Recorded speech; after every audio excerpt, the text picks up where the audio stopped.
Alright friends, welcome back to news analysis and features for 37th week. This week we are going to discuss two events. The first one is how the monetary policies of the advanced economies are affecting emerging economies. How the monetary policies of advanced economies are affecting emerging economies. Second one is what went wrong with Eritrea. People know about Syria and the problem with Syria, Iraq, but very few people know about the problem existing in Eritrea, and we are going to discuss details about this Eritrea problem.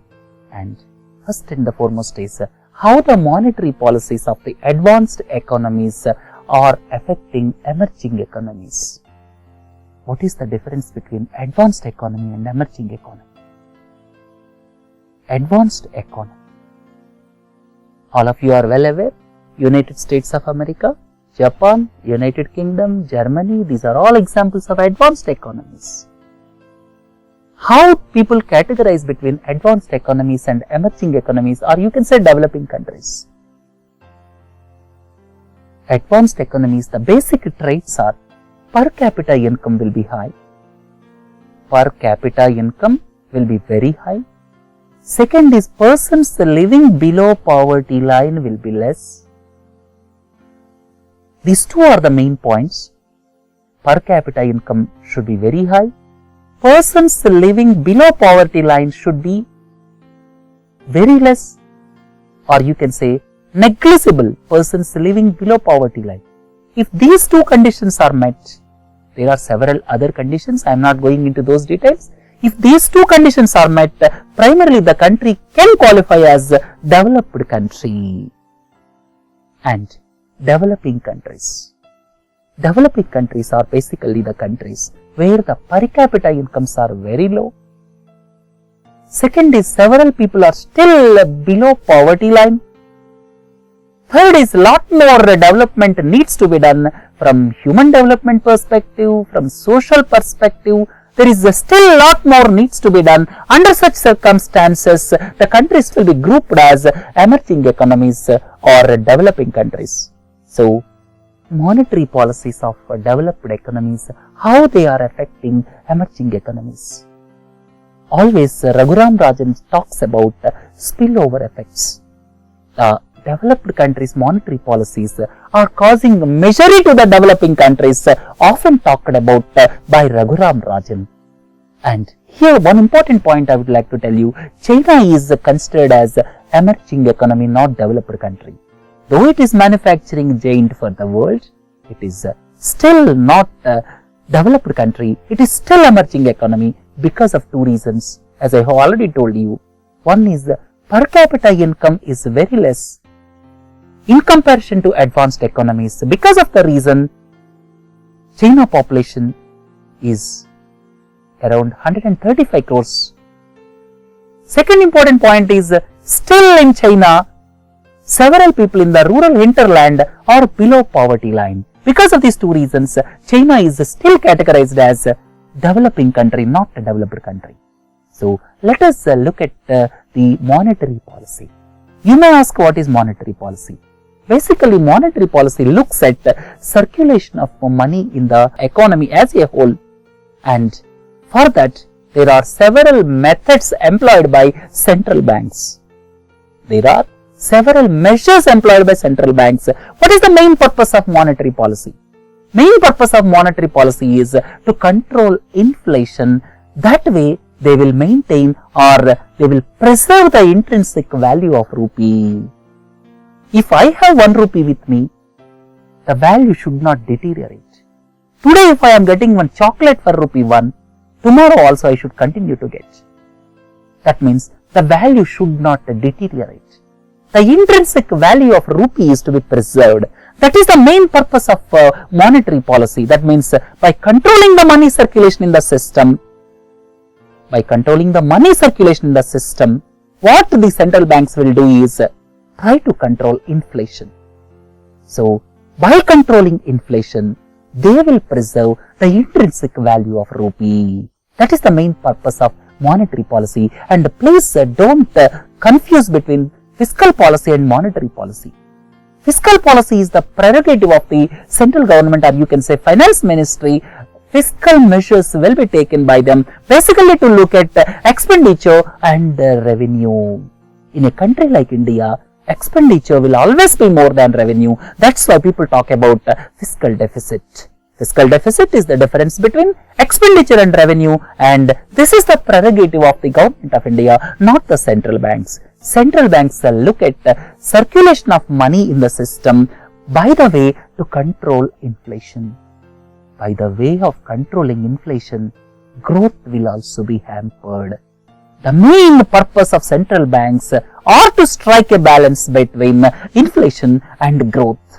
If central bank controls inflation, that may affect growth also. That's why they have to strike a balance between inflation and growth.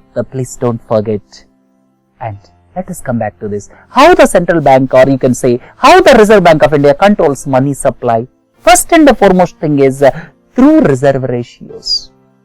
In the banking system, cash reserve ratio and statutory liquidity ratio. Cash reserve ratio is a certain percentage of money banks have to keep as cash reserves with a special account with Reserve Bank of India. Certain percentage they have to keep as cash. And second is statutory liquidity ratio. Certain percentage of money they have to keep either in cash form or in gold form or in government approved securities.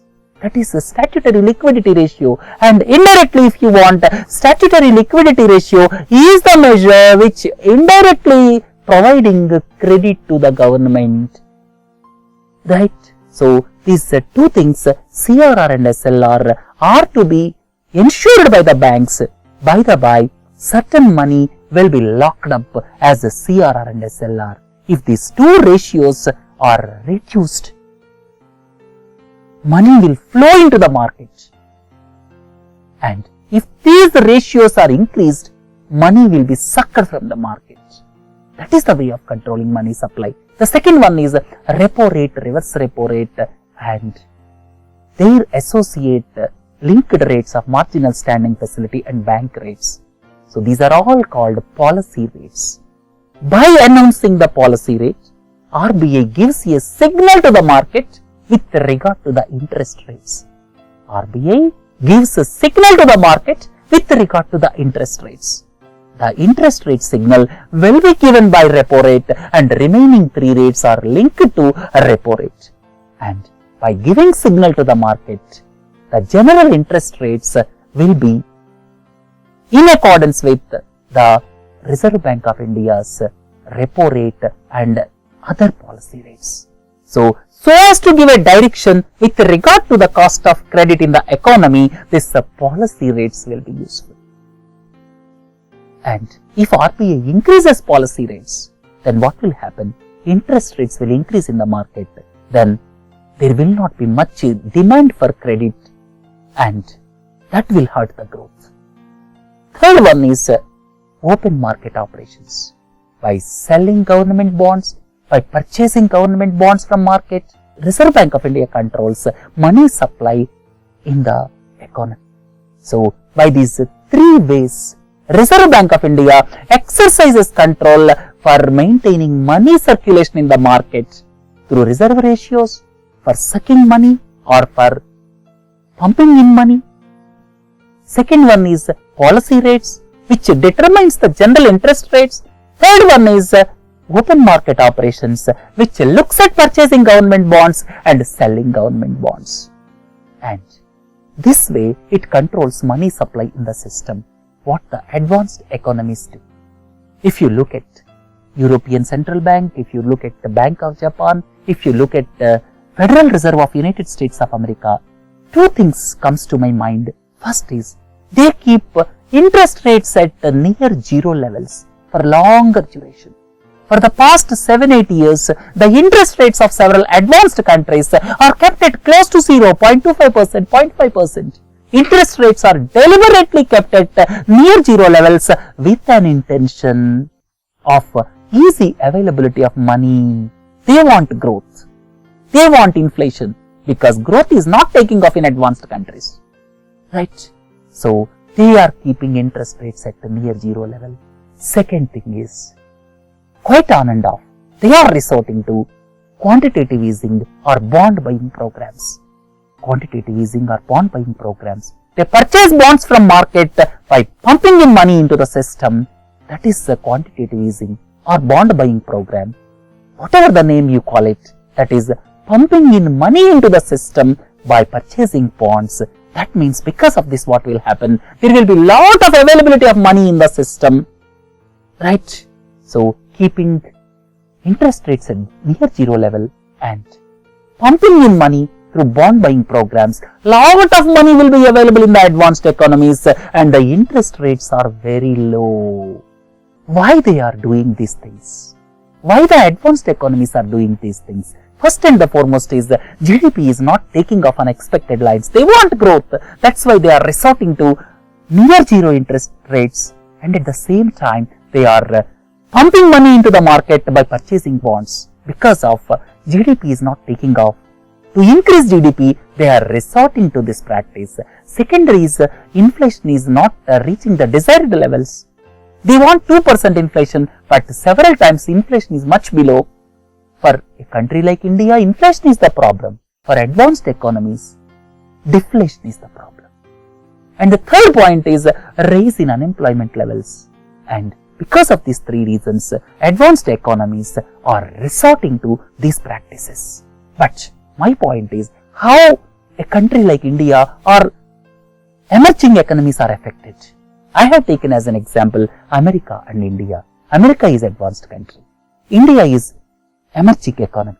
And because of low interest rates, because of excess money available in the system, all of you are well aware, America has undertaken quantitative easing till some months ago it stopped. And now European Central Bank is doing the same thing. Bank of Japan is doing the same thing. And because of easy money availability and low interest rates, what will happen? People will come and invest in Indian stock markets. I have taken USA and India to illustrate the point of advanced economy and emerging economy. When the interest rates are very low, lot of money is available in the market. What will happen? Money will flow into Indian stock markets. These are called capital flows. Heavy capital flows takes place from advanced economies to emerging markets when they keep interest rates low. And look at the case 2. When USA increases interest rates, what will happen? There is a talk of Federal Reserve increasing the interest rates. When USA increases interest rates, what will happen? There will be lot of money flowing from Indian stock market into United States of America back. That is called capital flight. Billions of dollars will move out of the country. When the interest rates are low, as in case 1, billions of dollars will move into the country, and when the interest rates are raised, billions of dollars will move out of the country. That is called capital flight. That means because of the easy monetary policies of advanced economies, capital flows and capital flight are taking place, and because of which the emerging economies are affected badly. How it will affect? Because of heavy capital flows, lot of money flowing in from America to India, what will happen? It will create artificial bubble. That means asset bubbles will be created. Artificially the stock market will rise. It is not real, it is due to asset bubble, artificial bubble. And artificially stock market will appreciate, and because of which we feel that it is really growing, but it is not real growth. It is asset bubble because of heavy capital flows from advanced economies. But when capital flight takes place, what will happen? Suddenly billions of dollars will flow to the country. That is capital flight. Because of capital flight, stock market will suddenly collapse. Stock markets will suddenly collapse, and because of which volatility in economies takes place. These emerging market economies will be under constant risk. They will be volatile, sometimes asset bubbles, sometimes crash in stock markets. That is because of spillover effects from advanced economies. So, advanced economies monetary policies are affecting emerging economies in this way by creating asset bubbles and crashes sometimes. When US Federal Reserve recently talked about interest rate hike, there is panic in stock market. When some advanced country resorts to massive bond buying program, then there will be lot of money available in the market, then capital flows will be there. Because of this capital flows and capital flight, these developing countries are facing the heat, facing the problem like asset bubbles as well as this crash in stock markets, right? So this is about spillover effect because of advanced economies policies. So Raghuram Rajan always cautions about the monetary policies of advanced economies. He is very critical about the monetary policies of advanced economies. Right friends, I hope you understood how the monetary policy of advanced economies is affecting the emerging markets. And let us move on for a few minutes to what went wrong with Eritrea. Where is Eritrea? Eritrea is this Horn of Africa. If you look at the boundaries, one side it is the Red Sea and Djibouti, then Ethiopia, Sudan. These are the boundaries of this country Eritrea. And what went wrong with this country? Because lot of migration is taking place from this country. This country got independence from Ethiopia in the year 1993. It has got independence in the year 1993. The population is around 6 million, but the ultimate power is in one hand. That is the President Isaias Afewerki is ruling the country. It is one party, no free elections, no independent judiciary, and the country is badly indicted for human rights violations. Because of these reasons, what is taking place in this country, as per the available news reports, that is fear and repression. The security agencies created fear and repression among the citizens of the country. The second important point is compulsory military service. There is a rule that military service is compulsory from particular age. Third important point is state is exploiting because it is only one party. There is no opposition. It is just like dictatorship. State is exploiting several people as slaves. Fourth point is tens of thousands are arrested without any reason and no independent judiciary. It is being criticized for human rights violations across the world by human rights groups. Next one is if people are not listening to their dictum, then they are being tortured in detention camps. They are being tortured in detention camps. In view of the reasons stated above, Eritrea became the third largest source of refugees. Several people from Eritrea are escaping the country, and around 2 lakh Eritreans. Please remember, the country population is not much, around 60 lakhs. Out of 60 lakhs, 2 lakh Eritreans are staying as refugees in neighboring Sudan and Ethiopia, and several people are migrating towards Europe, and it became the third largest source of refugees trying to reach Europe. Lot of migration is taking place from Syria because of the internal disturbances. Several people are migrating from Afghanistan because of the threat from Taliban. But Eritrea is one country in Africa where lot of migration is taking place towards Europe. Let us hope some better sense to prevail. Friends, with this let us conclude news analysis and features, and please do join for questions and answers advanced. We are discussing several important aspects in questions and answers advanced also. Have a nice day. Thank you.